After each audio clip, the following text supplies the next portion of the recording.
This is the Hofstra Radio Alumni Audio Yearbook. Today is June 26, 2024. Please tell us your name and the years you were at Hofstra Radio. Hi, my name's Cait O'Brien. I was at Hofstra Radio from 2018 to 2022. Okay. What shows and programs did you work on at the station? I mainly focused on news shows. I was super involved in Newsline. I was involved with the morning wake-up call for a few years, and I had a short stint in music, but I love news so much. It's what I work in now, so I stuck with that mainly. All right, very good. Did you have any titles or positions at the station? I did. When I first started off towards the end of my freshman year, I was the producer of Airwave Lab, the indie music show that no longer exists. Hmm. Um, and then fall, I applied as the assistant news director of reporting. I think the title's been changed now, but that's what it was when I applied. And then my junior into my senior year, I was news director. All right, very good. When you were on the air, did you have any nicknames or on-air personas? I didn't really. My name's Caitlin, but I went by Cait exclusively at the station. That was something when I went to college. I want everyone to call me Cait because I was too nervous to speak up in high school to have people not call me Caitlin. So it was nice to have it on the radio. My name is Cait. That's my name. All So I right. guess that, but not really a nickname. Okay, but you're defining what your persona is and what your name is, and that's you're taking a stand and saying this is who I am. So I Yeah, like that. definitely. All right, good, good. So I like to go back to the beginning of everyone's time at the station, and if you could tell us, what first brought you to the station, and then if you could paint a picture of what the station was like when you first showed up, maybe people that you met, what it looked like, what was going on when you first showed up. Yeah, so when I remember during my first tour at Hofstra, we walked by the radio station, and I remember my dad saying to me, like, "Oh, that would be really cool. It's a radio station. You would love that." And me being a moody 17-year-old, I was like, "Oh, yeah, sure. That's super cool." And I kind of forgot about that moment. Fast forward to Welcome Week 2018, when I first arrived on campus, I went to the club fair. I remember walking by the WRHU table, and all of the students who were promoting the club were super loud, and I was kind of nervous. And I remember just applying so I didn't feel bad leaving. Um, then I got a call a few days later, and they wanted me to come in for an interview, and it felt like everything fell into place, and I didn't even know how much I wanted to be a part of the station, but I kind of just went with it. And then once I hit my first training class, I absolutely fell in love with radio. I remember most of the people who taught the training class, Madison Wright, Danielle Zulkowski, like everyone was super nice and welcoming, and they were all super cool. Wow, that's very cool. So, what were you coming to Hofstra to study?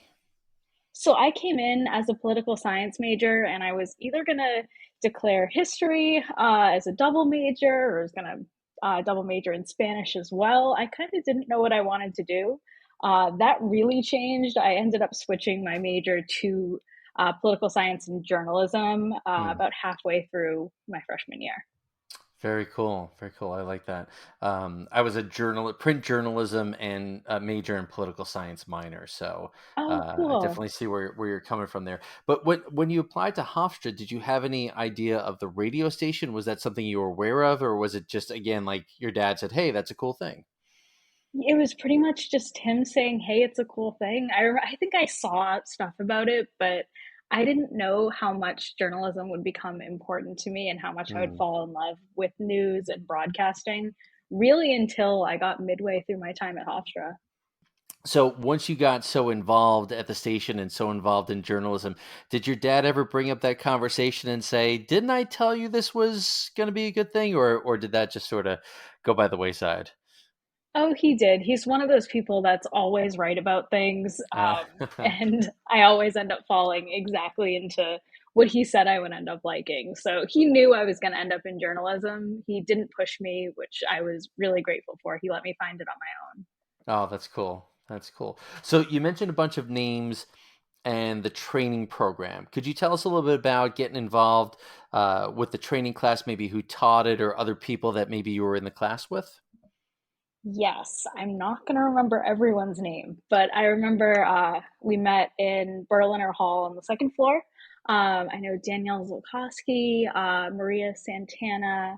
Oh, who else was it? Madison Wright. Danielle might have not taught it now that I think back on it, but they were three big names who I really looked up to for starting, that they were so involved and they all had executive board positions.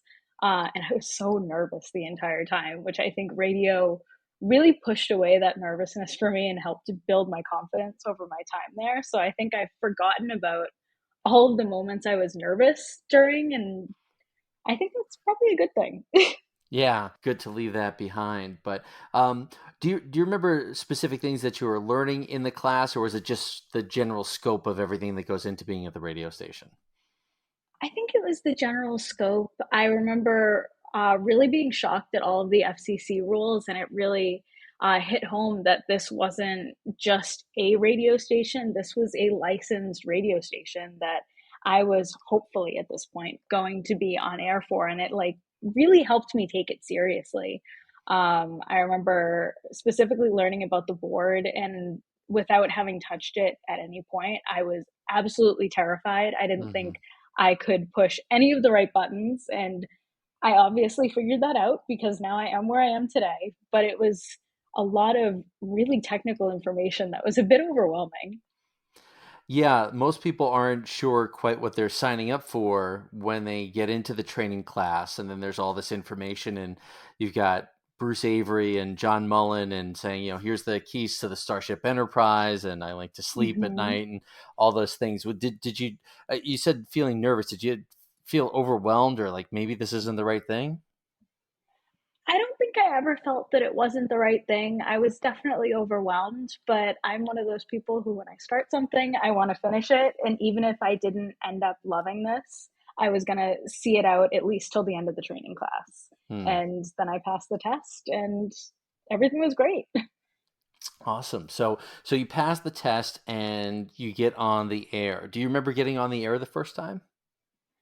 So it happened for the first time when I was in Newsline, and I guess morning wake up call as well. I was a traffic and weather reporter for both, and fitting the theme here, I was absolutely terrified, but I remember feeling so cool that I could go back and I could hear my voice, and I remember my parents listening and some of my friends listening, and they all thought I was really cool. So that really fueled me, but I really wish I could get that feeling back because it's such a cool feeling to be on the air. What do you mean that like to being on the air the first time to get that back, or just Yes, generally? Yeah. yes. Just to feel that, like, it's exhilarating. It's a whole adrenaline rush. I feel it now with my job, but in a very different way. But it was a very new feeling for me. I was never someone who was involved with, I guess, being on stage or being in front of people talking. That was very new for me at that point. So what is it that's different? Because you said earlier you were reluctant to uh, you know tell people your name, how you wanted to be called, and you were a little nervous about things. But then something in the class must have shifted, or maybe it's the environment that now you're like, well, yeah, I'm going to get on the mic and I'm going to tell the story and I'm going to deliver the news. What shifted for you? I think it was the mentorship, really. I met a lot of really great people, specifically within the news department, that really pushed me to become confident that my voice mattered, that there was always someone out there listening, whether it was someone in Hempstead, someone on Hofstra's campus, like someone was there listening and they were tuning in to hear me, what I was reading or saying. And I think having someone there telling me I was doing a good job and that I was meant to be at the station was so helpful. Hmm. That's great to hear. I love to hear stories like that. So, was there a light bulb moment where you realized you were comfortable on the air, or you were good at it, or did you just realize over time that yeah, I can do this and I have a lot of support and I really enjoy it? I think it was a bit of both. I remember when I got both engineering cleared and anchor cleared, that was kind of my first light bulb moment. It made me realize, oh, I actually can do this. I just did something really hard and now I get to keep doing this and it actually will be fun going forward. But I don't think I really became truly confident on air until I was probably halfway through my sophomore year. And then the pandemic happened and that Mm. threw everything off a little bit. But I at least felt comfortable being on air by that point, which was great. And that continued. Okay. I do want to double back to some of your experience with the pandemic, and I've talked to a number of people about that recently, and I'm fascinated by what you all went through and how you managed to keep the station on the air and so forth. But I want to go back a little bit earlier, and I think you said in your freshman year you were involved in Airwave Lab, which is something that's new Mhm. to me. Airwave is near to and dear to my heart. Do you mind talking about that show and how you got involved with that? Yeah, so I remember towards the end of my freshman year, there were a bunch of positions open within the music department. And I still at this point, I knew I wanted to continue being involved in news, but I wanted to say yes to every opportunity and see what came of it. So I decided to apply. I love indie music. I like strange, funky music. I still do. So I figured that would be a good show. I think I applied for both Airwave and Airwave Lab. And then the person who ended up getting Airwave, we ended up coordinating our shows together. And I really enjoyed doing that. It exposed me to a few new bands, some that I still listen to now. One was from my hometown of Boston. So Hmm. that was really near and dear to my heart. But I always felt that it never was exactly what I wanted to do. So I saw the position out. And I ended up learning a lot from it, how to record my own shows, how to talk to musicians, and it really made me comfortable with the board. Cool, cool. So was this an overnight show? Was it a late show? From what I understand, like the bands were definitely not anything mainstream. It was more sort of the edge of that wouldn't necessarily get play otherwise. You're totally correct with all of that. Airwave Lab aired at some ungodly time, 2 a.m. to Hmm. like 4 a.m., something very crazy that I was not awake for. So I would pre record a lot of my I guess, segments for it, and I would pre-record all of the interviews and just input it into the system. And I wouldn't be awake for it, but I knew it played. I knew I was working on it, and hopefully someone out there was listening. Oh, wow. I know there's probably more than a few times that I was at the station until 3 a.m. wondering, am I actually awake? Is anyone out there? I know that the records are spinning and the CDs are spinning, but am I really awake? It's Yeah. yeah, the overnight can be kind of tough, but that's interesting. So let's go back and talk about your experience with Newsline and the morning show, and you're doing more, and you're finding your voice, and you're finding your comfort level, and then March of 2020, everything sort of goes out of whack. What do you remember about that time period? I remember it super well. So I had actually just been sick myself. So I was off from school a week earlier than everyone else, but I stayed on campus. I had a cold. I think I had the flu or something. And I remember just as I was getting ready to go back to class, all classes were canceled and we were all really nervous and really confused. And I remember texting Jason Siegel, who was the news director at the time, what are we going to do? Like, this is very weird. I was director of news reporting, and all of a sudden, there weren't events to go to. So I stayed on campus until we were literally kicked off. I was there for the final week where there were no classes.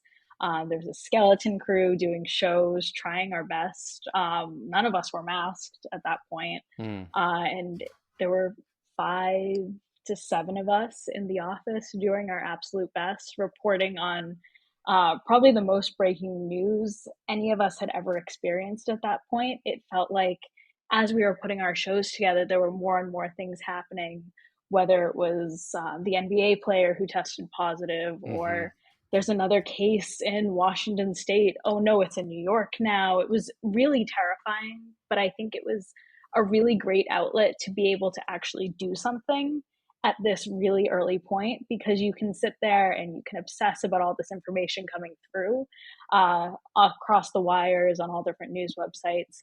Um, but it was nice to be able to read through everything, to understand it as best as we could, and to get this information out to anyone who was listening, it kind of had a calming effect, which that's why I ended up falling even more in love with news, because to be able to understand something as complicated as that was really cool and really calming. There's kind of a tradition throughout the history of Hofstra Radio and all through the decades, various breaking news stories or major events, whether it's 9/11 or the Space Shuttle Challenger or the Vietnam War or elections, where so many of us get deeply involved in the news or running the station because we're finding purpose in that. And uh, I've tried to ask this several times. I don't necessarily know that I have a good question, but I guess the general thing I'm getting at is it something in the students that wind up at Hofstra Radio that leads them to go, oh, there's a major crisis, I'm going to go to the station? Or is it something about the station and the management, the mentorship that say, hey, we've got something going on and we need your help or we need you, and that draws people in? Or is it some combination of both? That's a really good question. I've actually never thought about that.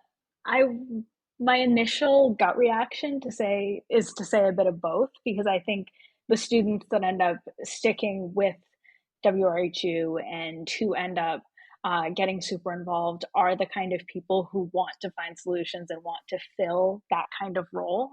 Hmm. But I also think the station allows everyone to have that role at some point if they want it. I always said WRHU is what you make of it. If you Hmm. want to get super involved, there is a place for you. You will always find more opportunities. And I think that was the moment where a lot of the people around my year found it, was during the pandemic. So I guess, yeah, it is a bit of both. And I'm really grateful that that was something that was there for me at that time, because I would have been a nervous wreck. Yeah, yeah. Well, I think we all were in various ways, but you find ways to channel that. Now, you mentioned working with Jason. What about, John and Bruce and other people who are leading the station? What were they doing to help you guys work through that time period? They were available at almost every hour of the day, which now, as a working professional, that is so incredible. Sometimes I don't want to hear anything about work, and Hmm. they were always there. And I think that was so incredible, whether it was John and Bruce or Pete Silverman or Bristol Hendricks, they were always there to hear an idea, to give us more ideas. They kind of let us take the situation we were in and run with it in whatever direction that we wanted to, which I really appreciated. And if we got a little off course, they steered us back. But it really was up to the students, and I thought that was great. That is really amazing, and again, I think it goes with the history of the station that there's always been good leadership, but it is the responsibility of the students to figure out and to make it work in whatever the circumstances. So it's great to hear that that tradition is has continued, and I don't I've heard stories. I kind of understand how you all got through that, but like everything, like everyone else, we went through a very difficult time, and it's sort of I try to picture my friends and my colleagues, and what if we had to go through something like that? How would it have worked? So I appreciate the stories about that. One of the questions I would ask about this time is like, when did you feel comfortable socially? And I imagine based on the time, you probably felt pretty comfortable and you had your friend groups. But what is the COVID lockdown and all this distancing? What does that do to the social life of the radio station? I think it made it really hard. There were a lot of people who because I was in a management role at this point, I was the director of news reporting. There were a lot of people I was emailing with or talking on the phone with, maybe even Zooming with, and I had never seen them in person. So when Mm, it came back to that time where we transitioned back in person, I didn't know who these people were. And that wow. was really weird. I remember when I left the station to go back home during the pandemic in that March 2020 time, I knew everyone at the station. I pride myself on knowing everyone's name, who people were, being able to talk to people. And it almost felt like going back socially, where I was like, wait, I'm kind of nervous. Who are these people? But I think for the people that were already in the station, I think the friendships stayed just as strong as they were, if not more so, because we were accessible to each other at all hours of the day. I remember being on the phone with people on the news board at like 11 at night, which we wouldn't have normally done if we were at school physically. We would have ended a meeting a lot earlier. But we were able to talk this late and we wanted to be able to do things. So I think that helped a lot of us bond. And there are so many people that I call my best friends now that wouldn't have been my best friends at the station if we had not had this time. Of course, I'd like to avoid the whole pandemic part, but I think it did bring me closer together with some people. Yeah, you can't plan for something like that, and the things that the adversity often brings us together, and you create a bond, and you have a familiar touchstone somewhere to go back to with these people, and you can always go back to that. Speaking of going back, you mentioned going back home. I think earlier you said you were from Boston originally. Do you remember when you had to leave campus, and how did you get home? So my parents, they came and picked me up. They drove down from Boston to Long Island. I grabbed a lot of the things I needed, but I didn't pack up my bed. I didn't pack up a lot of my dorm stuff because I thought I would be back in a couple weeks, maybe Hmm. a month, but I would see out the semester. And then about a week later, we all had to drive back to campus, pick up the rest of my stuff because I wasn't going back, maybe until the fall. So that was really tough and weird. And I don't even think I was thinking about radio at that point. I was so confused and concerned about what would happen to the rest of college at that point because I felt like things were really good when the pandemic happened. They were kind of peaking, it felt like, but they were so good after that. Wow. I was thinking with in older days that the end of the academic year would have been a change of management positions and so forth. But your position in news, that would have been the calendar year. Is that right? From January to December? Yes, that's correct. So over the summer, you still would have had this position, whether you're at home in Boston or back on campus. So I guess there was a little bit of stability knowing that you had a role at the station and you had people that you could work with.